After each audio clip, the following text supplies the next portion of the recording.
Cumprimento a todos os meus irmãos com a paz de Jesus. Seja bem-vindo a esta live do dia 7 de janeiro. Queridos, aqui estamos para estudar mais um tema profético com vocês. Antes de começar, vamos orar. Pai querido que estás nos céus, aqui estamos na tua presença. Estamos aqui, Pai eterno, buscando a direção do Espírito Santo sobre mim e sobre os meus irmãos. Estamos aqui como estudantes da profecia. A profecia que Jesus Cristo escreveu através do profeta João. Abre a nossa mente, Pai querido.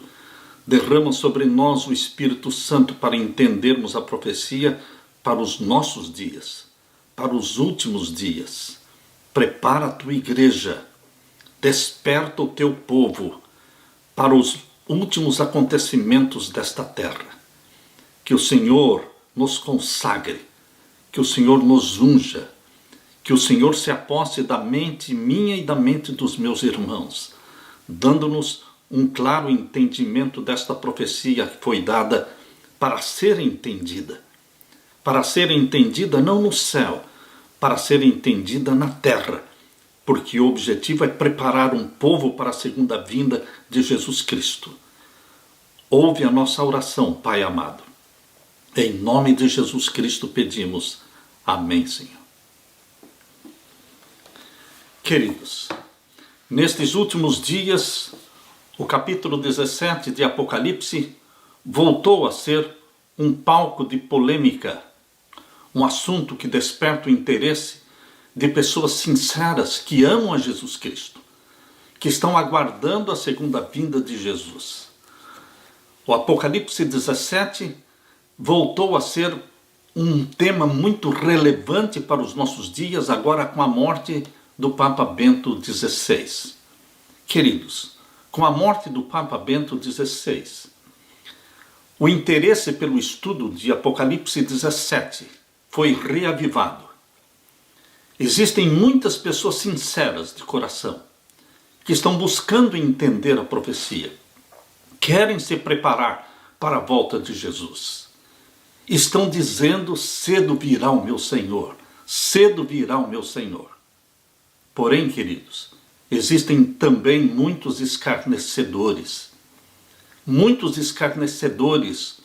como aqueles escarnecedores nos dias de Jesus, quando Jesus Cristo foi crucificado, assim como os discípulos estavam chorando, decepcionados e tristes, muitos sacerdotes e príncipes e religiosos, muitos estavam alegres, felizes, escarnecendo. É exatamente o que nós lemos aqui em Mateus capítulo 27. Abra a sua Bíblia, em Mateus capítulo 27. Aqui nós lemos no capítulo 27 e no verso 40 e 41, e dizendo: tu que destróis o templo, e em 3 dias o rei edifica, salva-te a ti mesmo, se és filho de Deus, desce da cruz. Escarnecedores não eram pessoas pagãs, eram pessoas religiosas, eram pessoas que pertenciam à igreja verdadeira daquele tempo, a igreja judaica. Mas esta foi a reação deles. E agora diz o verso 41, e da mesma maneira, também os príncipes dos sacerdotes, não os ímpios, não os pagãos, mas os príncipes dos sacerdotes, com os escribas e anciãos e fariseus, escarnecendo, diziam: salvou os outros e a si mesmo não pode salvar-se. Se é o rei de Israel, desça agora da cruz e creremos nele. Confiou em Deus, livre-o agora. Se o ama, porque disse: sou filho de Deus.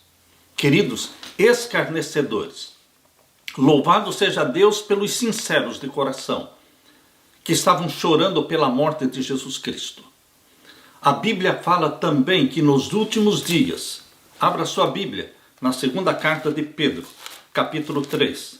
A segunda carta de Pedro, o capítulo 3, aqui nós lemos, verso 3 em diante. Sabendo primeiro isto, que nos últimos dias virão escarnecedores andando segundo as suas próprias concupiscências. Não está falando dos pagãos, está falando daqueles que professam a fé cristã, porque são filhos de pais que eram cristãos, diz aqui o verso 4, e dizendo: onde está a promessa da sua vinda? Porque desde que os pais dormiram, todas as coisas permanecem como desde o princípio da criação. Escarnecedores que se dizem filhos de pais cristãos, porque eles dizem: porque desde que os pais dormiram, todas as coisas permanecem como desde o princípio da criação. Escarnecedores. Nós escolhemos estar entre os sinceros de coração que estão com os olhos no céu e pensando e meditando na profecia, tentando entender, porque queremos preparar nossa família para a segunda vinda de Jesus, ou nós escolhemos estar entre os escarnecedores que estão zombando, chamando as 7 cabeças papais como sendo teoria. Queridos, em primeiro lugar, as 7 cabeças papais de Apocalipse 17 não é uma teoria. É a Bíblia que menciona. Outra acusação e outro escárnio é dizendo: e agora, pastor Samuel Ramos, como fica agora a sua teoria? Queridos, ultimamente eu tenho recebido dezenas e dezenas de mensagens, muitas mensagens de pessoas sinceras que dizem: pastor Samuel, como fica agora a interpretação das 7 cabeças papais? Mas eu sinto a sinceridade na pergunta. Mas por outro lado, eu vejo também o escárnio de outros que não mostram sinceridade. E eles vêm: e agora, pastor Samuel, como é que fica a tua teoria? Você vai agora reinventar a teoria das 7 cabeças papais? Outros são escarnecedores. Queridos, nós escolhemos estar entre os sinceros de coração, que estão juntos estudando a profecia, tentando entender melhor a profecia, ou se nós vamos fazer parte dos escarnecedores. No dia 22 de outubro de 1844, quando o movimento adventista milerita, aguardando a segunda vinda de Jesus para 22 de outubro de 1844, e Jesus não veio, um grupo pequeno continuou estudando as profecias e chorando, clamando, derramando lágrimas, mas querendo entender a profecia. Mas um outro grupo de escarnecedores cristãos também, de diversas denominações, eles criticavam os adventistas mileritas, eles zombavam, eles escarneciam. Sempre, queridos, quando uma profecia aparentemente não se cumpriu, vêm os escarnecedores, mas também existem os sinceros de coração que continuam estudando para entender melhor a profecia. Na realidade, meus queridos, a morte de Jesus na cruz não foi um fracasso. Não, foi o cumprimento de uma profecia. Na realidade, meu querido irmão, minha querida irmã, o desapontamento de 22 de outubro de 1844 não foi um fracasso. Não, não foi um fracasso. Foi o cumprimento de uma profecia. Queridos, com a morte do Papa Bento XVI, os escarnecedores estão dizendo: e aí, fracassou a teoria dos 7 reis? A teoria das 7 cabeças papais? Queridos, não falhou nada. Não fracassou nada. Simplesmente a profecia continua se cumprindo. Em vez de pensarmos em fracasso da profecia, vamos entender como sendo o cumprimento da profecia. A profecia não é estática, a profecia é dinâmica. E nós vamos entendendo progressivamente os detalhes. Quando ela vai se cumprindo, você vai entendendo os detalhes da profecia. No Apocalipse, queridos, estão reveladas as profundas verdades de Deus. Suas verdades são dirigidas aos que vivem nos últimos dias da história da Terra. Isso foi o que escreveu a serva de Deus, Ellen White, no livro Atos dos Apóstolos, na página 584.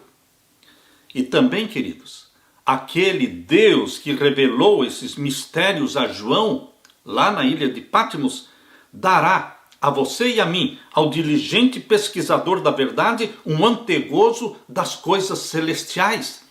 Isto está também em Atos dos Apóstolos, página 584. Nós estamos no limiar de grandes e solenes acontecimentos. Muitas das profecias estão prestes a se cumprir e em rápida sucessão. Repetir-se-á a história passada. Isto também foi escrito pela serva de Deus nos Testemunhos para Ministros, na página 116. Queridos, a história vai se repetir. A história que mostra um pequeno grupo de sinceros estudantes da profecia que não desistem de compreender a profecia, e também um outro grupo de escarnecedores. A história está se repetindo. Ainda lemos no livro Grande Conflito, na página 341, foram reveladas a João cenas de profundo e palpitante interesse na experiência da igreja. Assuntos de vasta importância lhe foram desvendados especialmente para a última igreja. Grande Conflito, página 341, 342. Especialmente para a última igreja. Queridos, especialmente o capítulo 17 de Apocalipse tem uma mensagem especial para a última igreja. A igreja de Laodiceia, que começou em 1844 e que vai durar até a volta de Jesus Cristo. Nós temos a missão de entender e de pregar estas profecias. Deus quer preparar a sua igreja para os eventos finais. Séculos antes de João escrever o Apocalipse, séculos antes, a cidade de Babilônia, a cidade literal de Babilônia, tinha sido completamente destruída e nunca mais reconstruída. Por muitos séculos ela jaz em ruínas, mas a mulher de Apocalipse 17, a prostituta de Apocalipse 17, surgiu para revitalizar os ensinos dessa antiga Babilônia espiritual. A mulher prostituta de Apocalipse 17 surge na profecia, mostrando que ela iria, sim, revitalizar os ensinos errôneos da Babilônia e introduzir estes ensinos no cristianismo. O contraste entre a mulher pura de Apocalipse 12 e a prostituta de Apocalipse 17 é muito marcante e é chocante, ao ponto do profeta João dizer mistério. A grande Babilônia é um mistério. Os líderes da reforma protestante estavam seguros de que esta mulher representava a igreja de Roma e mais, representava particularmente o Papa. Muito antes do surgimento do protestantismo no século XVI, os escritores antigos, mesmo escritores membros da igreja de Roma, também interpretaram a mulher prostituta de Apocalipse 17 como sendo uma referência à igreja de Roma. Essa aplicação é quase universal. Por exemplo, Dante Alighieri, que viveu entre os anos de 1265 a 1321, um poeta italiano católico, em sua Divina Comédia, expõe claramente a igreja de Roma, usando Apocalipse 17 para identificar a igreja dele, a igreja de Roma. E a Divina Comédia de Dante Alighieri dizia assim: pisando os bons e exaltando os perversos, entristece o mundo. De vós, pontífices simonistas, fala o evangelista São João. Quando vê prostituir-se aos reis da terra, aquela que tem mando sobre muitas nações, aquela que nasceu com as 7 cabeças e que dos 10 cornos teve argumento de poder e autoridade. Criastes para vosso uso um Deus de ouro e de prata. Ah, Constantino, de quantos males foi princípio! Não o teres te feito cristão, mas a doação que fizeste do primeiro pontífice rico. Isso foi escrito por Dante Alighieri na Divina Comédia. Queridos, não resta dúvida de que a prostituta de Apocalipse 17 é uma referência direta e clara à Igreja de Roma e aos pontífices de Roma. Agora, meus queridos, ultimamente têm surgido teólogos adventistas tentando minimizar o Tratado de Latrão de 1929. Teólogos tentando tirar a importância e a relevância do Tratado de Latrão de 1929. Teólogos dizendo que o Tratado de Latrão não foi tão relevante, não foi tão importante. Por que eles agem desta forma? Por mais que alguns tentem, nunca conseguirão desmentir a história, pois 1929 se destaca como o mais importante ano na recuperação do poder temporal do papado. É fato incontestável que o Tratado de Latrão marcou o início da cura. O início da cura. Não foi a cura, mas foi o início da cura da ferida mortal. Isto é declarado pelo próprio jornal católico. Eu estou lendo aqui, neste momento, eu estou lendo o que foi escrito no dia 11 de fevereiro de 2022. 11 de fevereiro de 2022 foi publicado no Vatican News. Vatican News disse assim: celebram-se nesta sexta-feira, 11 de fevereiro de 2022, os 93 anos do Tratado de Latrão, graças ao qual foi resolvida a questão romana, cicatrizando uma ferida que durou mais de 50 anos. O próprio jornal católico, falando da ferida que foi cicatrizada, uma ferida de mais de 50 anos. Queridos, o Tratado de Latrão, sim, foi o início da cura da ferida mortal. Aquela ferida mortal feita contra o papado em 1798, quando o Papa Pio VI foi preso e levado para Valença, na França, onde ele morreu com 82 anos de idade. Esta ferida mortal de 1798 começou a ser curada através do Tratado de Latrão em 1929. Queridos, chovia fortemente na cidade de Roma no dia 11 de fevereiro de 1929, quando diversos automóveis conduzindo o cardeal Gaspari e sua comitiva partiram para o Palácio de Latrão. Quando os relógios das igrejas batiam meio-dia, penetrou no Palácio de Latrão o primeiro-ministro Mussolini, representando o rei da Itália, que foi recebido no vestíbulo pelos representantes do Papa. Estavam presentes apenas poucos altos dignitários da Igreja e do Estado. O cardeal Gaspari e o ministro Mussolini assinaram os 3 documentos que constituíram o tratado. Terminadas as assinaturas, os sinos de São João de Latrão soaram e o cardeal Gaspari deu como presente a Mussolini a caneta de ouro que o Papa havia oferecido para assinatura. Devido a ter sido assinado no Palácio de Latrão, o tratado passou a ser conhecido como o Tratado de Latrão. Dom Sharkey, no seu livro Pio XII e o Vaticano, disse assim: por ele, através do Tratado de Latrão, era concedida ao Santo Padre soberania completa sobre a Basílica de São Pedro, o Palácio do Vaticano e os outros edifícios do Vaticano. Era criado assim um país de nova espécie, o menor país do mundo, a cidade do Vaticano, com seus 108 acres de terra. E além de restabelecer o poder temporal dos papas, o Tratado de Latrão continha outras disposições. O Papa renunciava às suas reclamações quanto à cidade de Roma e os antigos estados papais. O governo italiano comprometia-se a pagar uma indenização de 1 bilhão de liras em papéis do Estado e 750 milhões de liras em dinheiro pelas propriedades da igreja tomadas em 1870. Parte desses fundos foram usados para fundar o Banco do Vaticano. Outra exigência no Tratado de Latrão é que o catolicismo se tornaria a religião oficial da Itália e seria estabelecido o ensino religioso nas escolas.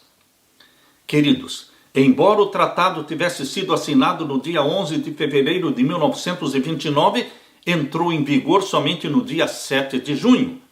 Nesse intervalo, organizou-se o governo do novo país. As portas de bronze do Vaticano, fechadas desde o ano de 1870, rodaram nos seus gonzos, abertas pela guarda suíça. Os guardas do Palácio do Vaticano tomaram posição nas novas fronteiras da cidade do Vaticano. Esse país tomou seu lugar entre as nações do mundo. Na madrugada do dia 20 de dezembro de 1929, o Papa Pio XI, acompanhado da pequena comitiva, saiu do Vaticano em automóvel e atravessou a cidade de Roma, dirigindo-se à igreja de São João de Latrão. Essa foi uma viagem histórica. Por quê? Foi a primeira vez que o Papa atravessou a cidade de Roma em 59 anos. A questão romana estava encerrada. É assim que se descreve no livro de Don Sciarca, Pio XII e o Vaticano.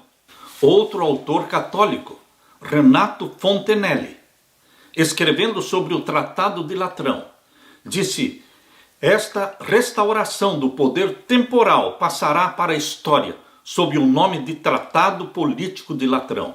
Assim, a Santa Sé recobra, aos olhos do mundo, com a sua independência, o principado civil necessário a seu magistério universal.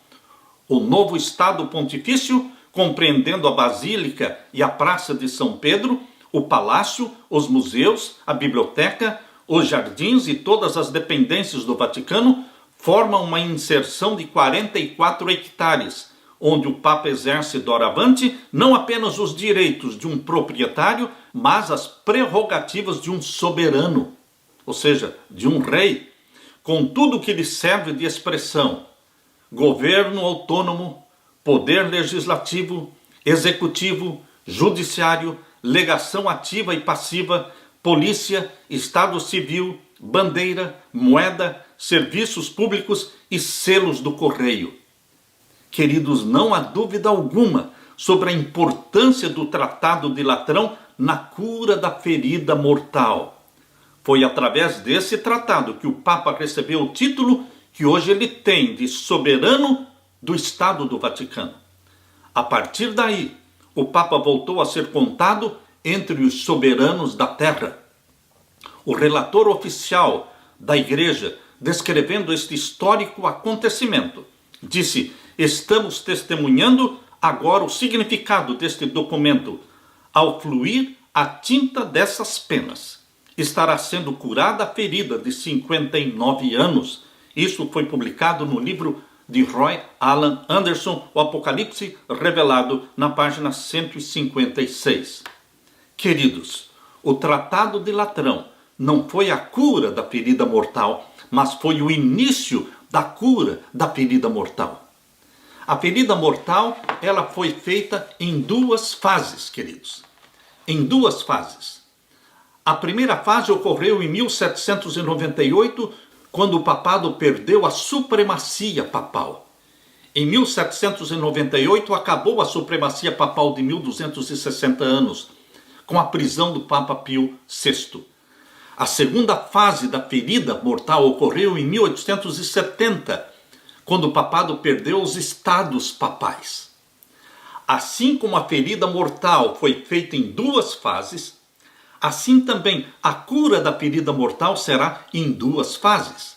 Em 1929, o papado recuperou o poder temporal. O Estado do Vaticano foi criado, mas o papado ainda não recuperou a supremacia papal. Queridos, a supremacia papal dos últimos dias será também de 1260 dias. Só que agora não são 1260 dias proféticos, são 1260 dias literais, 42 meses literais. A supremacia última do papado é de 42 meses literais. É assim que a Bíblia nos mostra em Apocalipse 13. Apocalipse 13, verso 3, depois de falar da ferida mortal, e viu uma das suas cabeças como ferida de morte, e a sua chaga mortal foi curada, começou a ser curada em 1929, e toda a terra se maravilhou após a besta. Isto está acontecendo, isto está se cumprindo desde 1929, toda a terra está se maravilhando após a besta. Porque a ferida mortal está sendo curada gradualmente, progressivamente. E o verso 4 diz, Apocalipse 13, verso 4, e adoraram o dragão que deu à besta o seu poder. O dragão é Satanás, que deu ao poder papal o poder e a autoridade. E adoraram a besta, dizendo, quem é semelhante à besta? Quem poderá batalhar contra ela? Queridos, e agora vem o verso 5. O verso 5 está falando da supremacia, da última supremacia papal.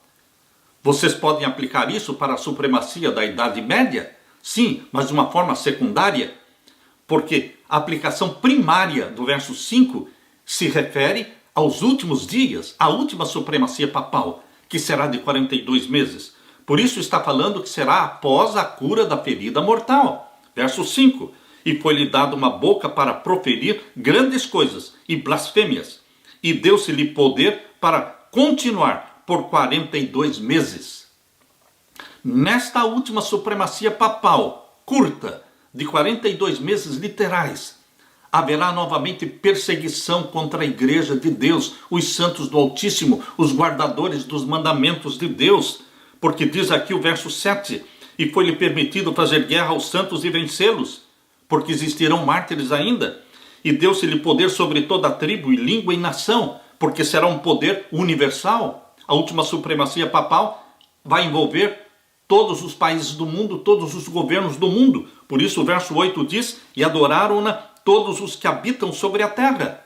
Todos os que habitam sobre a terra vão se submeter ao domínio papal, nesta última supremacia papal, que vai começar com o decreto dominical mundial. Queridos, o decreto dominical não vai sair do Vaticano, mas vai ser aprovado nos Estados Unidos da América do Norte. A besta que subiu da terra, América do Norte, o protestantismo apostatado, eles vão aprovar nos Estados Unidos a lei dominical, que vai se espalhar por todo o mundo, dando início assim à última supremacia papal, curta, de 42 meses. Queridos, a profecia está nos explicando o futuro.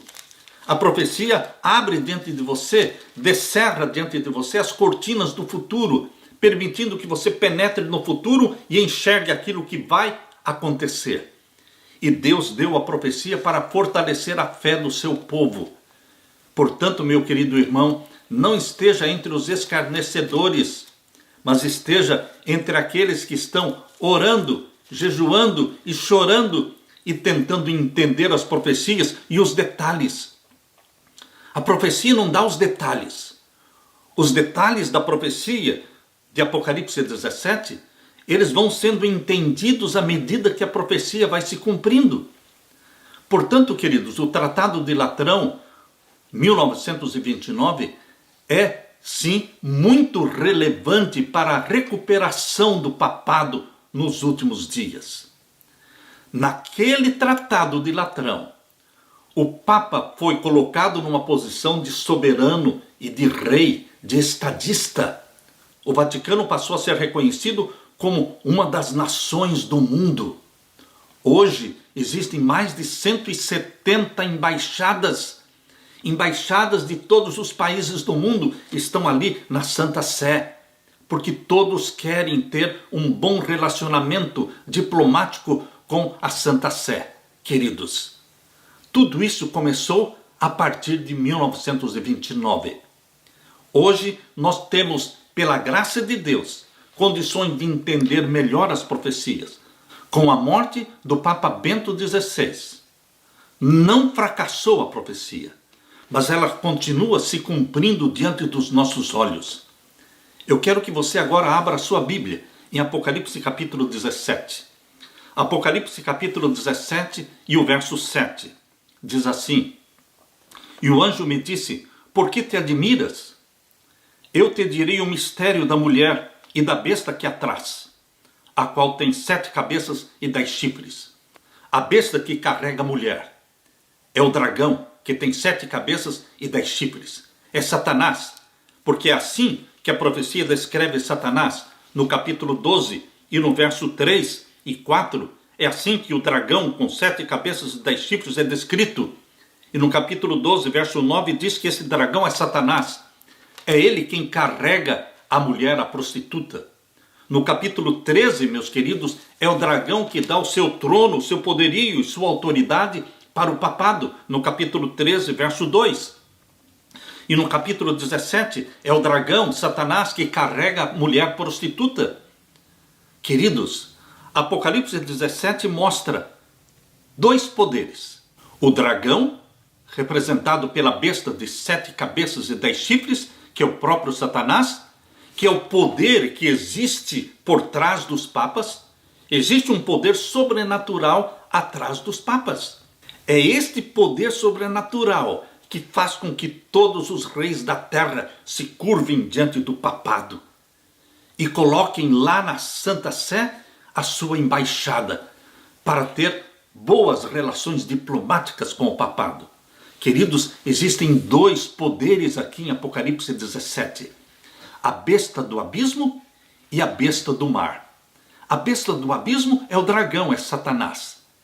Foi lançado do abismo quando foi expulso do céu. E vai ser lançado no abismo durante os 1000 anos. E vai subir do abismo no final dos 1000 anos para ser queimado no lago de fogo e enxofre. É assim que Apocalipse 17, verso 8 explica. Veja, lemos de novo o verso 7. E o anjo me disse: por que te admiras? Eu te direi o mistério da mulher, ou seja, da prostituta, que é a besta que subiu do mar, de Apocalipse 13. Percebam, a besta que subiu do mar, o papado, de Apocalipse 13, é a mulher prostituta de Apocalipse 17. Eu te direi o mistério da mulher e da besta que a traz, ou seja, do dragão, Satanás, a qual tem 7 cabeças e 10 chifres. Verso 8. A besta que viste foi e já não é, e há de subir do abismo e irá à perdição. Esta besta que foi, já não é, e há de subir do abismo e irá à perdição, é o próprio Satanás. Quando foi o período em que Satanás foi o representante da família humana? Desde que Adão pecou e transferiu para Satanás a soberania do planeta Terra, Satanás se tornou o representante da família humana nos concílios do céu. Exatamente como você pode ver em Jó capítulo 1 e Jó capítulo 2. Nos concílios celestiais, Satanás ia até lá representando a terra. Isto durou desde que Adão e Eva pecaram até a morte de Jesus na cruz.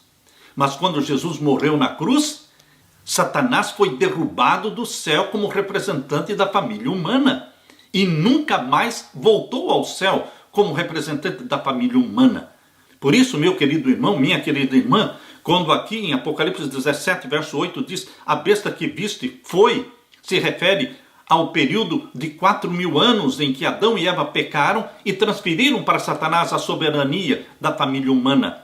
E já não é, se refere ao momento em que Jesus Cristo morreu na cruz e ele, ao ressuscitar e subir para o céu, Jesus Cristo se tornou o nosso representante, não mais Satanás.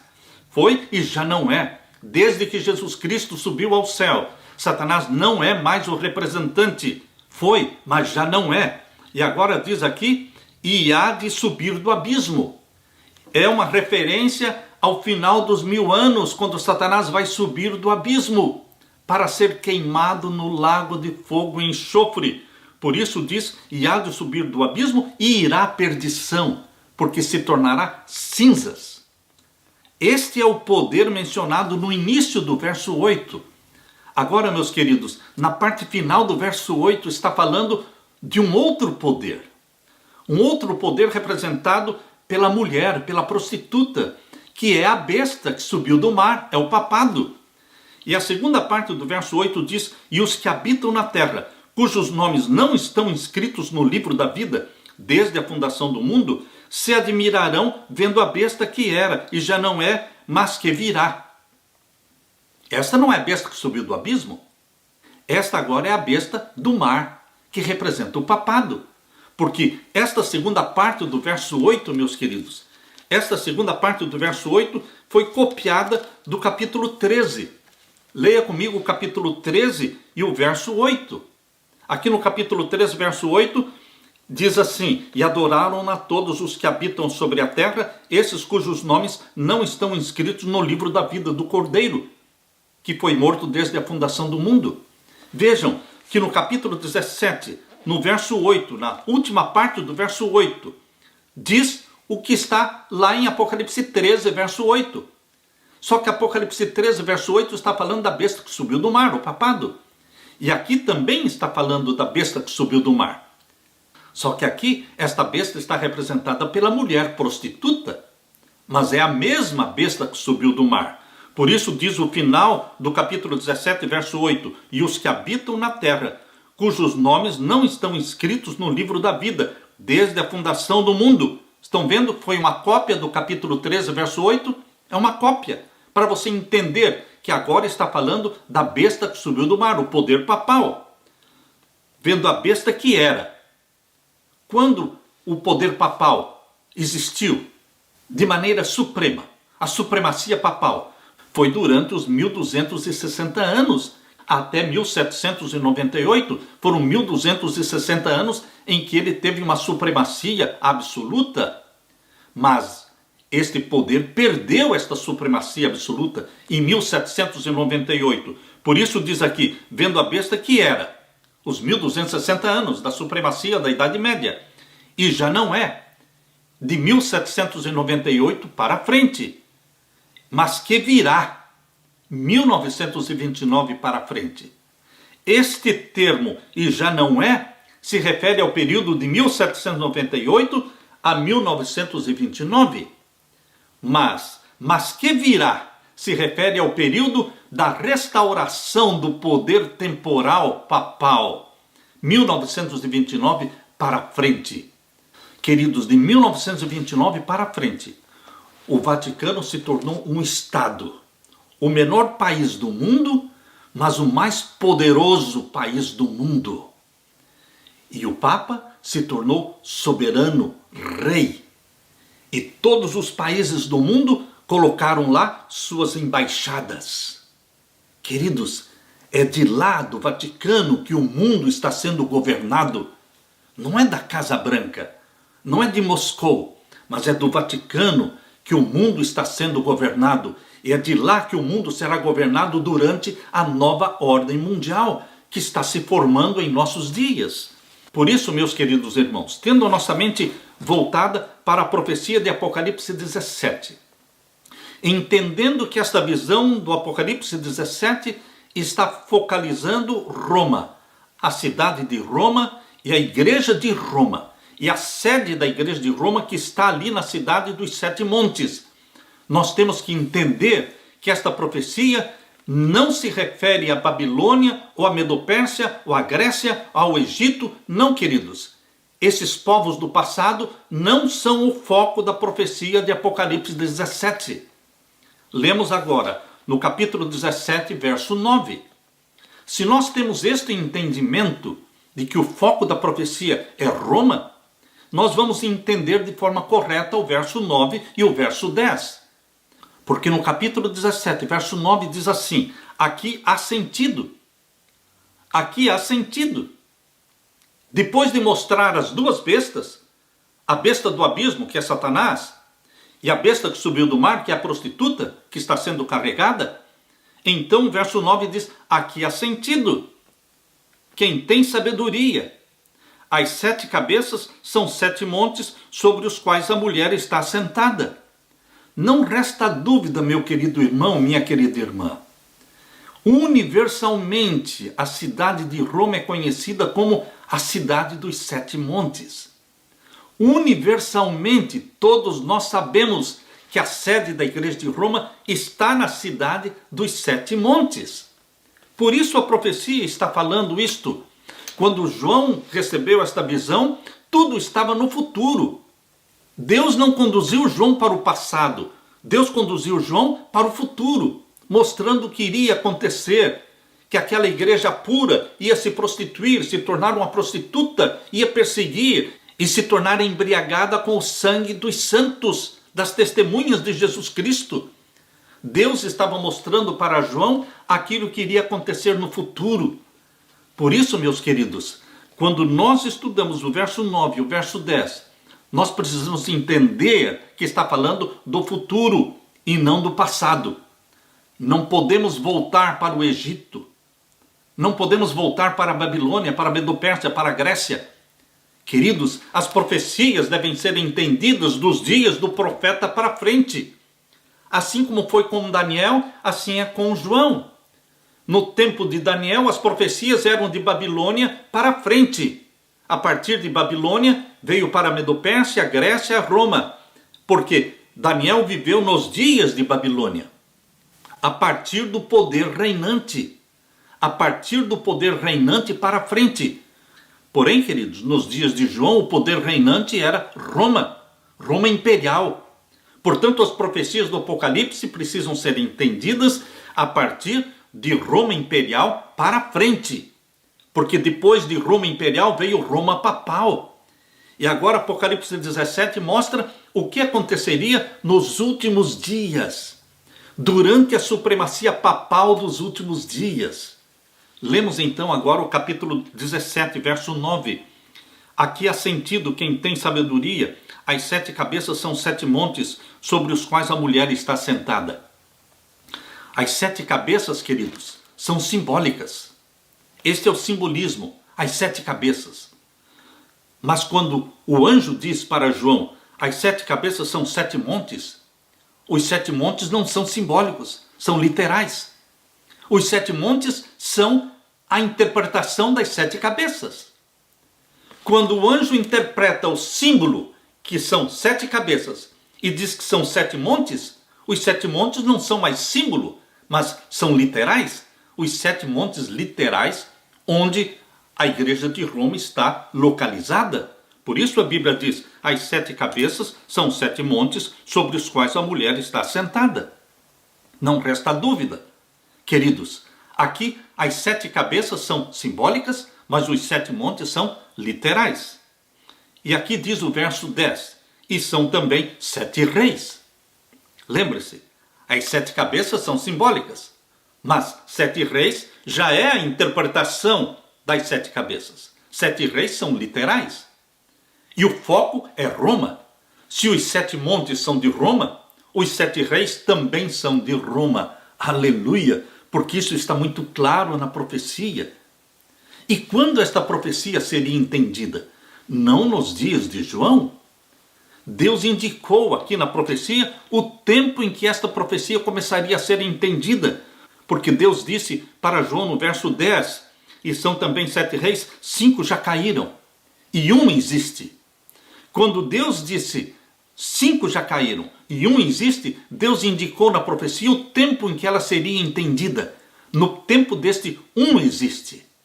Este 1 existe se refere à 6ª cabeça papal. É no tempo da 6ª cabeça papal que a profecia começaria a ser entendida, meus queridos. Por isso Deus indicou o tempo. 5 já caíram, 1 existe. Outra ainda não é vindo. E quando vier, convém que dure um pouco.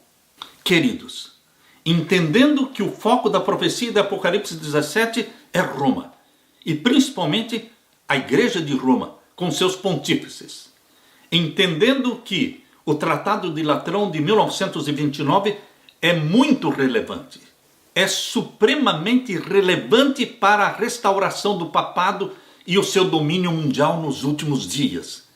Então, meus queridos, entendendo que foi em 1929 que os papas se tornaram reis, foram elevados à posição de soberanos e estadistas.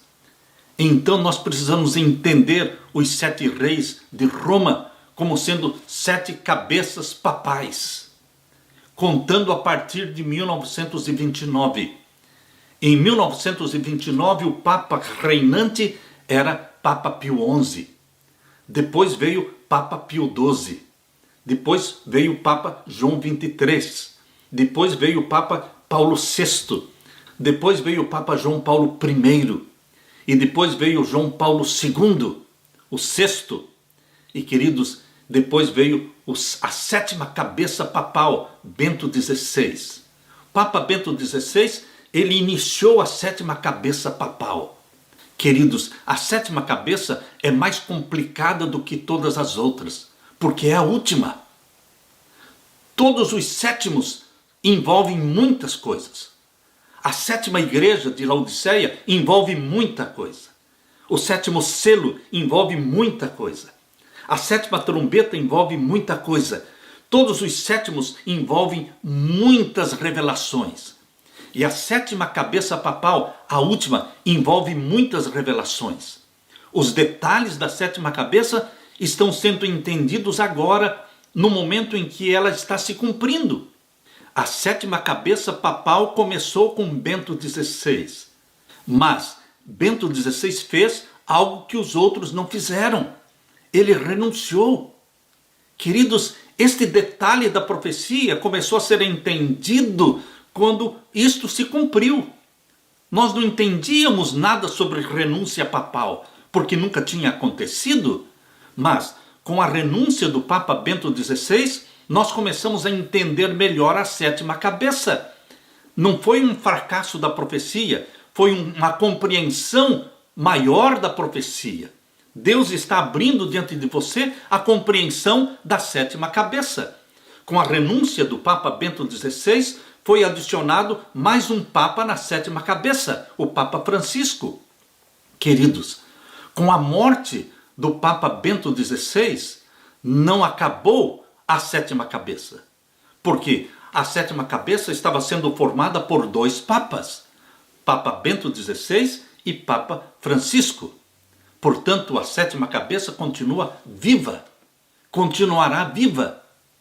E se o Papa Francisco também renunciar? Queridos, se o Papa Francisco também renunciar, entrará um outro Papa ainda na sétima cabeça. Você aceite ou não aceite, é assim que a profecia está mostrando. A sétima cabeça tem detalhes que nós vamos entendendo aos poucos. Há 10 anos, o Papa Francisco já assinou a carta de renúncia. Então, é provável que ele renuncie. Se ele não renunciar e ele morrer, acaba a sétima cabeça. Mas, se ele renunciar antes de morrer, entra um outro Papa ainda na sétima cabeça. Queridos, Satanás estuda a profecia como você e eu, todos nós estamos estudando a profecia. Nós estamos estudando a profecia para preparar nossa família e um povo para a segunda vinda de Jesus. E para que Satanás estuda a profecia? Satanás sabe que não existe uma oitava cabeça. Ele sabe que o oitavo poder mencionado aqui em Apocalipse 17 é uma referência a ele, Satanás, que vai personificar Cristo na terra. Aqui diz, no capítulo 17 e no verso 11... E a besta que era, e já não é ela também o oitavo. O oitavo poder é a besta que era, já não é, e vai à perdição. A besta que vai à perdição é descrita no capítulo 17, verso 8, como sendo a besta do abismo, Satanás. Satanás é o poder representado pelo oitavo, que vai personificar Cristo e andar na terra. Mas, queridos, somente depois que a sétima cabeça deixar de existir. A sétima cabeça ainda está viva através do Papa Francisco e pode continuar viva caso ele renuncie e entre um outro Papa ainda na sétima cabeça. Satanás sabe que haverá uma supremacia papal no tempo do fim. Ele conhece as profecias de Apocalipse 13 dos 42 meses. Ele sabe que o sinal da besta ainda será imposto. O domingo ainda será aprovado como lei mundial, estabelecendo o domingo como um dia santo para ser observado e respeitado pelo mundo inteiro. Satanás conhece essas profecias. Por isso, queridos, ele sabe que antes dele surgir na terra, personificando Cristo, tem que haver uma supremacia papal do tempo do fim.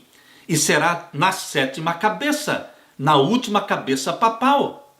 Por isso, queridos, a lei dominical está sendo levada avante. Progressivamente, o domingo está assumindo muita relevância para o mundo. Por isso, o Papa Francisco colocou o domingo e a santificação do domingo na própria encíclica papal Laudato Si. Queridos, o domingo vem como uma lei ecológica. E o transgredir o domingo será como um crime internacional. É assim que o livro Ecocídio menciona: crime internacional para aqueles que desrespeitarem as leis da ecologia. Quando o decreto dominical for aprovado nos Estados Unidos e se espalhar pelo mundo todo, iniciar-se-á então a última supremacia papal de 3 anos e meio literais. E Satanás sabe que no final destes 3 anos e meio literais, o papado será derrubado, para que ele, Satanás, personifique Cristo e ande na terra dizendo: eu sou o Cristo. Por isso o Apocalipse 17 menciona que o mundo, agora no tempo do fim, será dividido em 10 grandes reinos. É a nova ordem mundial, nos quais o papado dominará por 42 meses. Capítulo 17, verso 12, diz assim: e os 10 chifres que viste são 10 reis que ainda não receberam o reino. Percebam, meus queridos irmãos, que esta visão de Apocalipse 17 fala dos 7 reis e fala de 10 reinos. Em Apocalipse 17, quando fala montes, são montes. Quando fala reis, são reis. E quando fala reinos, são reinos. Mas são 10 reinos no capítulo 17, verso 12. E os 10 chifres que viste são 10 reis que ainda não receberam o reino. Que reino? Os 10 reinos. A nova ordem mundial, ela vai funcionar com 10 reinos. Assim como mostra o mapa do Clube de Roma. O mapa do Clube de Roma mostra os 10 reinos que formam a nova ordem mundial. E o papado vai dominar sobre os 10 líderes destes 10 reinos. É isto que a profecia está mostrando para você. Apocalipse 17 e o verso 12. E os 10 chifres que viste são 10 reis que ainda não receberam o reino, mas receberão poder como reis por 1 hora com a besta. Que besta? O poder papal. E agora o verso 13. Estes têm o mesmo intento. Todos os 10 líderes dos 10 reinos do mapa do Clube de Roma. Aqui menciona a profecia que os 10 líderes todos vão se unir em um só pensamento e propósito. Verso 13.